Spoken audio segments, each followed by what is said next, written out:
Assalamualaikum warahmatullahi wabarakatuh. Untuk minggu ini kita bertemu online kembali. Hari ini nanti kita mempelajari di dalam pertemuan 11 ada manajemen proses, di mana di dalam manajemen proses di sini nanti kita akan belajar mengenai algoritma penjadwalan proses. Jadi seperti tugas yang sudah dikerjakan sebelumnya untuk mentelaah jurnal atau proceeding artikel-artikelnya ya, di situ ada kita membahas mengenai penjadwalan proses. Di mana di dalam penjadwalan proses di situ ada penjadwalan proses yang preemptif, ada juga yang non preemptif.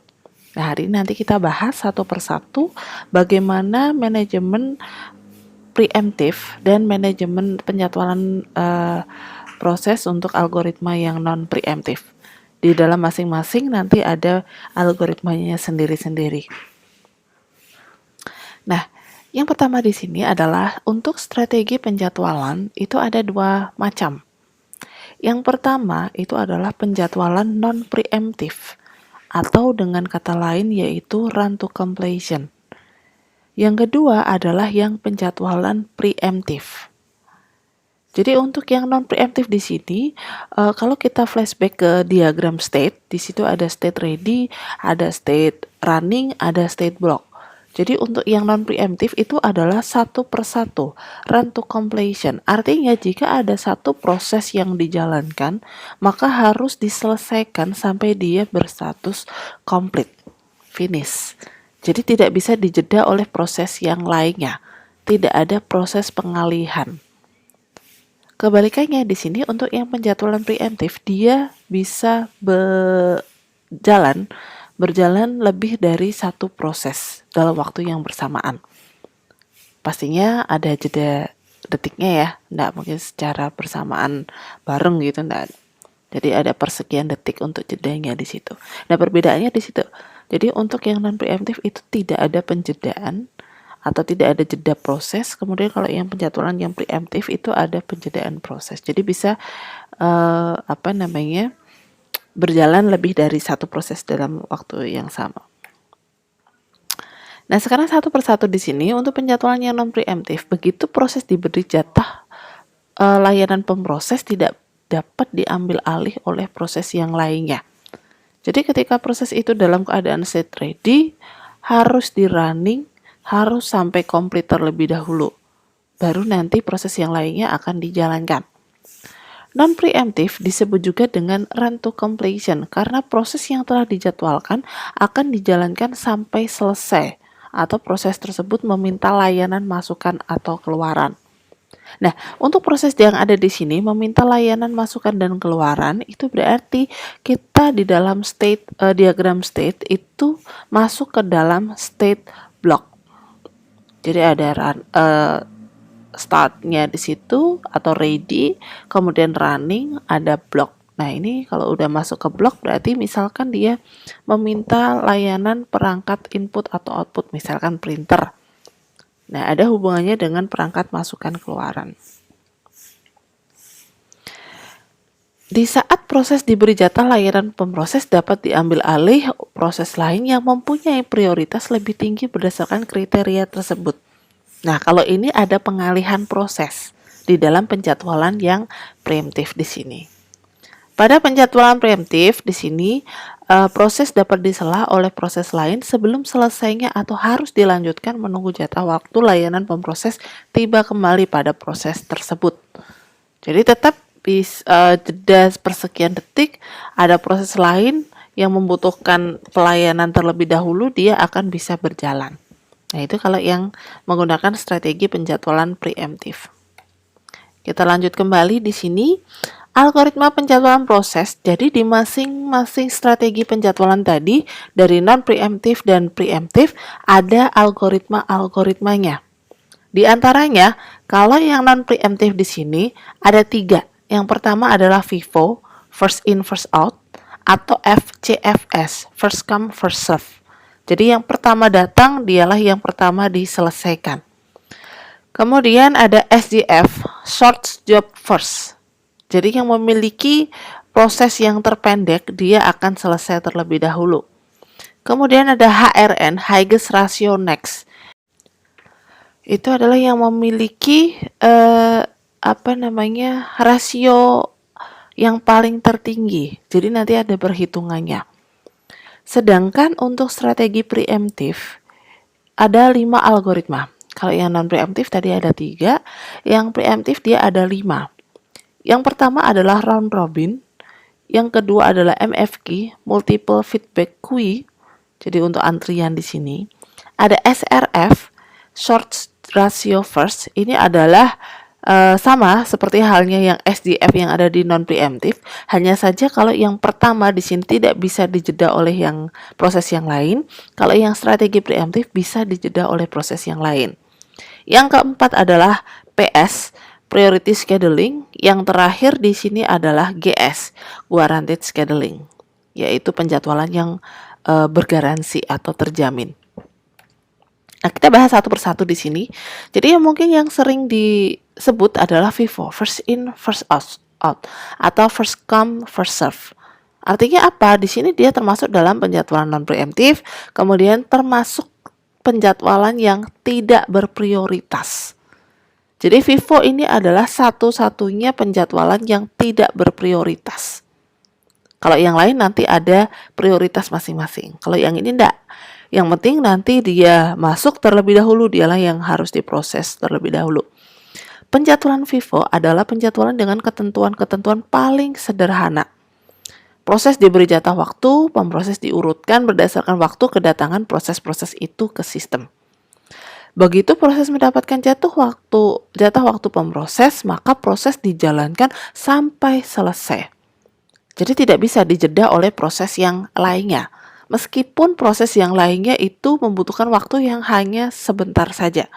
Jadi tidak bisa dijeda. Karena FIFO di sini termasuk dalam penjadwalan yang non preemptif dan penjadwalan tidak berprioritas.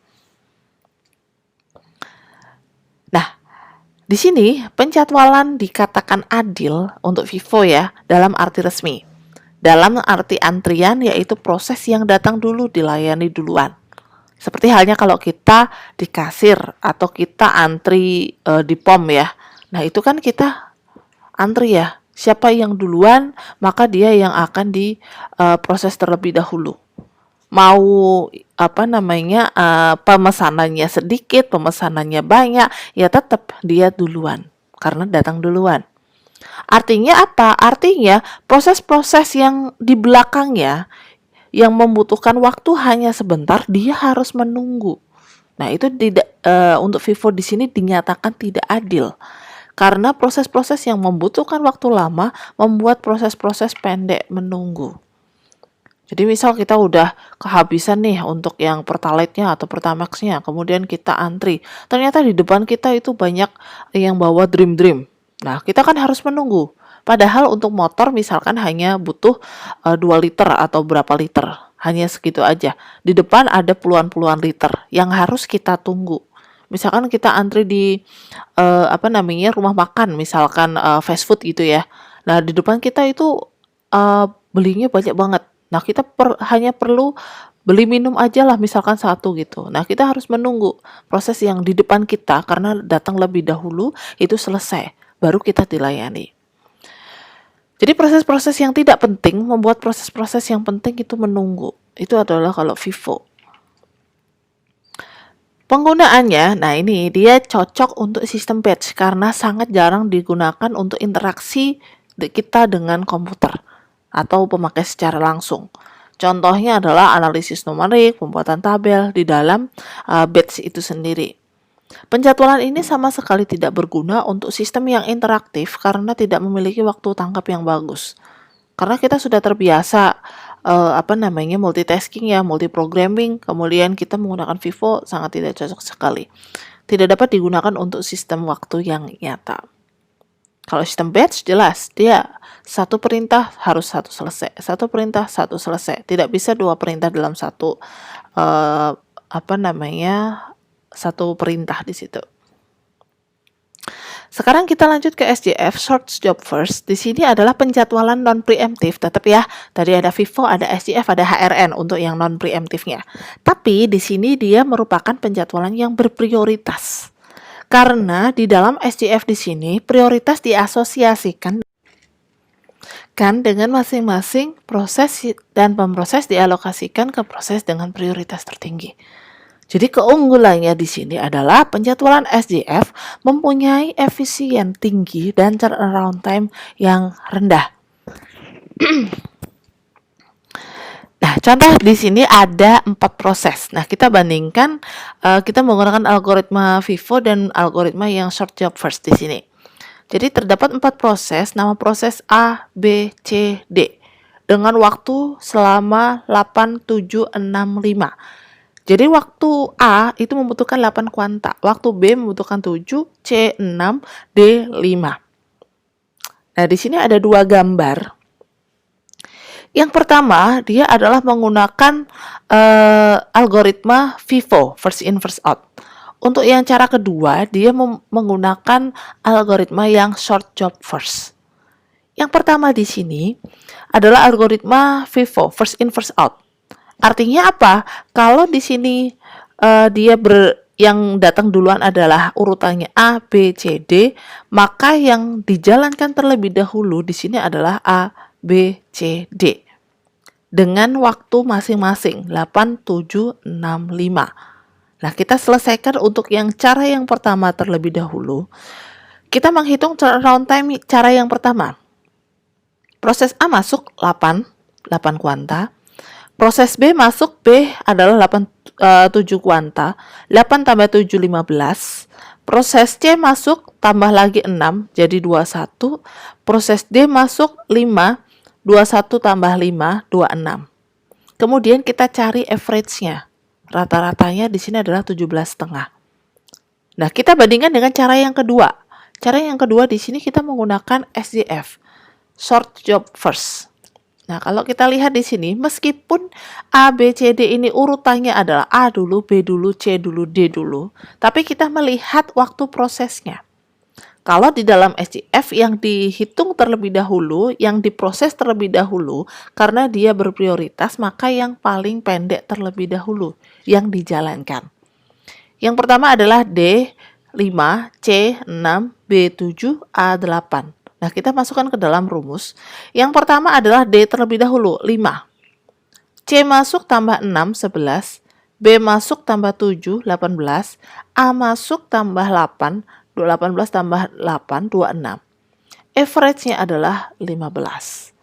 Jadi, SJF memiliki turnaround time yang lebih rendah daripada FIFO. Jadi, waktu keseluruhan yang digunakan itu lebih rendah. Namun, di sini ada negatifnya juga atau ada kekurangannya juga, walaupun memiliki turnaround time yang bagus, tapi SJF mempunyai permasalahan. Yang pertama, tidak dapat mengetahui ukuran proses saat proses itu masuk. Jadi proses yang tidak datang bersamaan sehingga penetapannya itu harus dinamis. Jadi tidak bisa statis, misalkan proses A sudah jalan. Kemudian proses B ternyata dia memiliki waktu proses yang lebih rendah. Nah, itu kita harus dinamis. Itu kalau di dalam SJF. Kemudian untuk Huygens Ratio Next atau HRN di sini, penjadwalan non preemptif jelas. Yang kedua adalah dia berprioritas yang dinamis. Memiliki rasio tanggapan tertinggi terlebih dahulu. Jadi di sini adalah mengoreksi kelemahan yang SJF karena dia tidak bisa mengetahui waktu di saat proses itu ada. Kemudian HRN di sini, jadi dia non preemptif dengan prioritas proses, tapi tidak hanya merupakan fungsi dari waktu layanan saja, tapi juga jumlah waktu tunggu di dalam proses tersebut. Nah, di sini ada perhitungannya. Jadi untuk prioritas kita mengambil prioritas yang paling tertinggi. Prioritas di sini waktu tunggu plus waktu layanan ini dijumlah dulu dibagi waktu layanan. Jadi disebut HRN karena adalah waktu tanggap adalah waktu tunggu plus waktu layanan. Jadi prioritas di sini bisa kita ganti menjadi waktu tanggap dibagi dengan waktu layanan. Jadi yang memiliki prioritas tertinggi dialah yang akan diakses atau diproses terlebih dahulu. Lagi-lagi ya, karena ini termasuk dalam penjadwalan non preemptif, maka tidak bisa dijeda oleh oleh proses lainnya. Nah, kemudian kita masuklah ke strategi penjadwalan yang preemptif. Kalau tadi yang non-preemptif tidak bisa dijeda oleh proses yang lain, kali ini ada 5 algoritma yang termasuk dalam strategi penjadwalan preemptif. Yang pertama yaitu round robin. Round robin di sini adalah penjadwalan preemptif, namun proses tidak diprem secara langsung, tidak dijeda secara langsung oleh proses lain, namun oleh penjadwal berdasarkan lama waktu berjalannya suatu proses yang disebut dengan prem by time. Nah, ini sama seperti FIFO ya. Jadi tidak masuk ke dalam penjadwalan yang berprioritas. Jadi penjadwalan tanpa prioritas kalau di dalam non preemptif adalah FIFO, kalau yang di dalam preemptif adalah round robin. Jadi di masing-masing strategi penjadwalan ada yang penjadwalan tidak berprioritas. Kalau yang lain dia berprioritas. Nah, di sini semua proses dianggap penting dan diberi waktu pemproses yang disebut dengan kuanta atau time slice, tempat proses itu berjalan. Jadi proses berjalan satu kuanta, kemudian penjadwal akan mengalihkan ke proses berikutnya, juga berjalan satu kuanta, begitu seterusnya sampai kembali pada proses pertama dan berulang. Jadi misalkan saya ada 3 proses. Ada 3 proses yang datang, kemudian masing-masing kita beri masing-masing memiliki waktu misalkan 10, 20, dan 10 lagi. Kalau kita proses berjalannya adalah tiap proses satu kuanta, bayangkan saja proses A membutuhkan 10. Berarti harus satu berjalan, kemudian proses B berjalan. Proses B membutuhkan waktu 20. Kemudian proses C berjalan. Kembali lagi ke proses A, satu lagi. Dari 10 tinggal 8. Kemudian BC lagi, kita mulai start A lagi, 7. Nah, akan berulang-ulang sebanyak 9 kali. 9 kali apa 10 kali ya? Yang penting 10 waktu itu selesai. Nah, kan terlalu banyak perulangan ya. Jadi tidak efisien kalau di dalam round robin di sini. Jadi ketentuan algoritma round robin itu sama seperti halnya sewaktu kita mempelajari diagram proses. Jadi kapan kita state running, kapan kita state ready, kapan state block. Nah, ini adalah yang tadi yang saya ceritakan, jadi untuk 3 proses. Kemudian ada MFQ, Multiple Feedback Queue. Nah, jadi di sini adalah penjadwalan preemptif berprioritas dinamis, sama seperti yang ada di HRN ya, berprioritas dinamis. Nah, di sini penjadwalan dengan banyak antrian. Ini memperbaiki dari algoritma round robin. Karena di sini dia menghendaki kelas-kelas prioritas bagi proses-proses yang ada. Jadi kelas tertinggi dikasih 1 kuanta, kelas berikutnya dikasih 2 kuanta.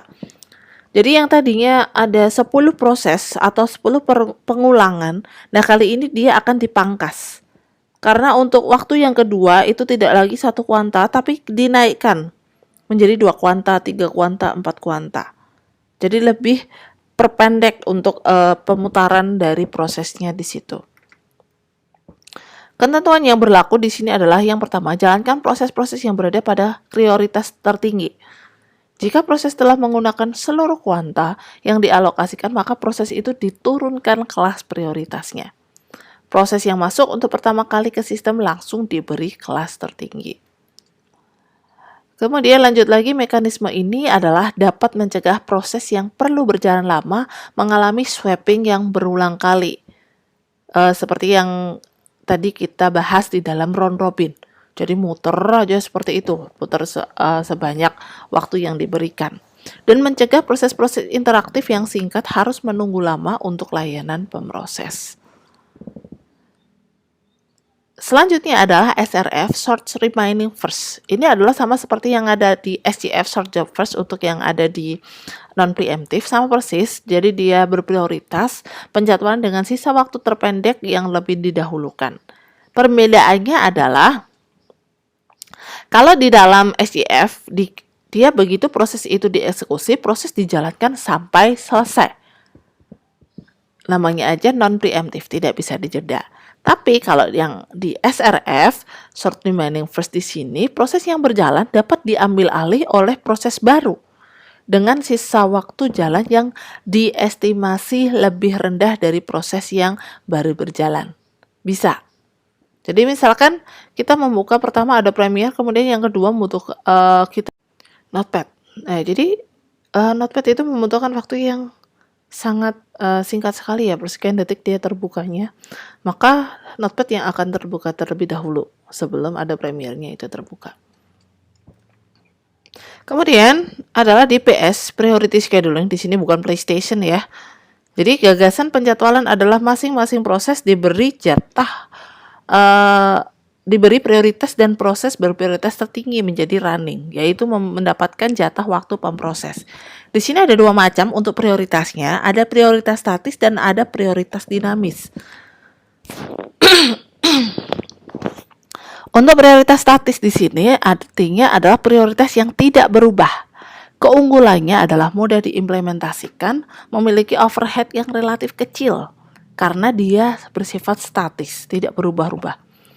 Tapi kelemahannya adalah tidak tanggap perubahan lingkungan yang mungkin menghendaki prioritas dan harus diproses terlebih dahulu. Bedanya dengan prioritas dinamis, di sini adalah mekanisme menanggapi perubahan lingkungan sistem saat beroperasi di lingkungan yang nyata. Keunggulannya jelas, dia memiliki waktu tanggap yang bagus. Karena jika ada proses yang memiliki prioritas harus dijalankan terlebih dahulu, dia akan atau swapping. Jadi dia akan beralih proses tersebut yang akan dijalankan. Tapi karena dia dinamis, berubah-ubah, jadi kelemahannya adalah dia memiliki overhead yang lebih besar daripada prioritas yang statis. And the last di sini adalah guaranteed scheduling. Jadi untuk algoritmanya tadi ini adalah yang terakhir, penjadwalan preemptif, penjadwalan berprioritas dinamis, dan ini adalah satu-satunya penjadwalan yang terjamin. Jadi penjadwalan ini berupaya memberi masing-masing pemakai daya pemroses yang sama. Jika ada N pemakai, maka tiap pemakai diupayakan mendapatkan 1/N daya pemrosesnya.